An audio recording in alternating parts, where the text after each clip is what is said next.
Harry Roque, ang former presidential spokesperson. Attorney, live kayo sa RMN DZXL Manila. Si Lourdes po ito, attorney. Yes, Lourdes. Kamusta na po? Magandang umaga po. Kumusta ka? Ay, magandang hapon na pala dyan. Kumusta kayo, attorney? Kumusta po kayo? Okay po. Ito, biktima pa rin ng fake news hanggang ngayon. Attorney, sandali. At least galing ho sa inyo. Kumusta na po yung asylum application po ninyo? Well, fake news po yan, no? Dahil ako po ngayon ay narito pa rin, nakatira pa rin ako sa asylum center.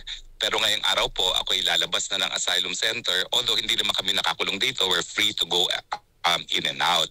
At yung lumabas na na-deny ang asylum, wow, ang galing naman nila. Lahat ng application po, processes are strictly confidential. So hindi ko po alam paano nila nalaman. Ang sinasabi po nila, kasi ako po ay nagpunta ng Germany. Para sa kaalaman nyo po, itong asylum center where I have been residing for the past month is located 7 minutes away from Germany. At alam niyo naman po sa Shenzhen, wala na sila talagang boundaries within the Shenzhen area. So wala pong katotohanan yung sinasabi na na-deny asylum ko. Una-una, hindi po yan inaanunsyo kung totoo man yan. Pangalawa po, narito pa rin po ako sa asylum center today, although later on, it is my first day to officially leave the center.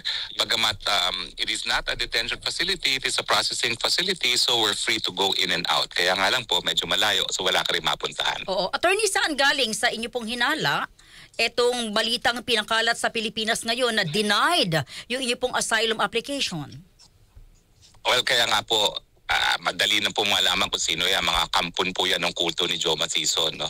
Ng CPP-NPA, no? So anyway, sila po yung aktibo na tumututo sa aking asylum, no? Pero syempre, mabuti na lang, hindi namang subject to voting itong asylum, no? It is based on political persecution at malinaw-malinaw sa sikat ng araw na tayo po ay biktima ng political persecution. So, yung Marcos Jr. Oo. Siguro alam na rin po ninyo, meron po silang gagawing move para harangin po yung inyong asylum. Bilang isang abogado, posible ho ba yun? Ginawa na po nila yun. Wala pong kinalaman ng gagawin nila. So gawin nila ang gusto nilang gawin. Hindi po ito votation. Kung minsan po, yung mga kulto ni Joe Mansunson ay naglabi para hindi ako mahalal sa International Law Commission at bahagya silang nagtagumpay, ngayon po, baliwala po yung sasabihin nila dahil ebidensya lang po ng political persecution ang tinitignan. Okay, kahit po may sulat yung Estado, attorney? Kahit po, lalong-lalo na kami sulat ng Estado kasi talagang nagpapakita yan na talagang tututulan nila yung asylum dahil gusto nga nila magpatuloy ng kanilang persecution. Okay, attorney, sabi niyo lalabas kayo dyan sa center. It's legal naman kung kayo po'y merong asylum. Yes po, kasi tapos na po yung mga initial na mga proseso, mag-aantay na lang po ng final interview at yan po ay matagal. That's about 22 months. So meanwhile, mabubuhay ka na muna dito as a temporary resident of Netherlands. At sa mga nakikinig sa atin, attorney, tama, hindi ka pwedeng paalisin hanggat hindi tapos at walang desisyon sa asylum mo, di ba? Tama po, yan po yung sang-ayon sa tratado na kabahagi ang Pilipinas at ang Netherlands. Ang tawag po dyan, karapatan ng non-refuma.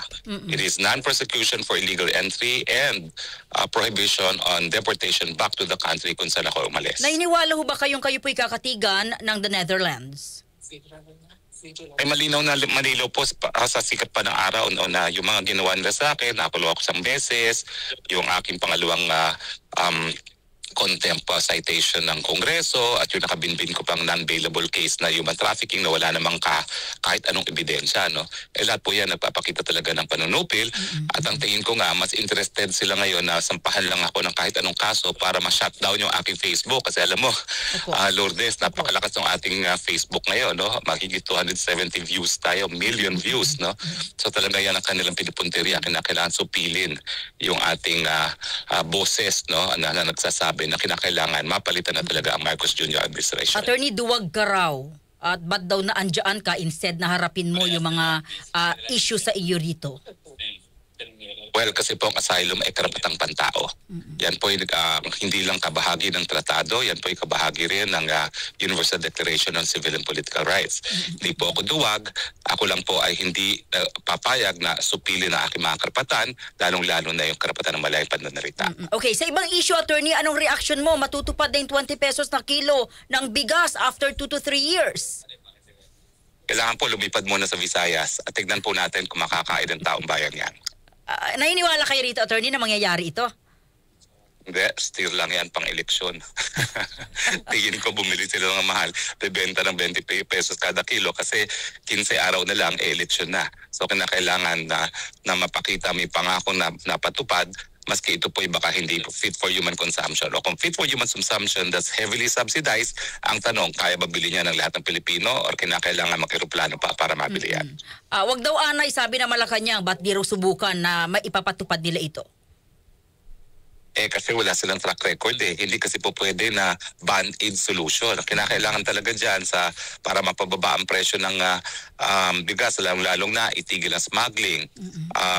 Pagkatapos yan, bigyan ng kontodo suporta agrikultura kesa kinukupit ang pera ng taong bayan, ng mga senatong at saka ng congressman at ng Malacanang. So sa inyong opinion, bakit bumaba ang ratings ni PBBM?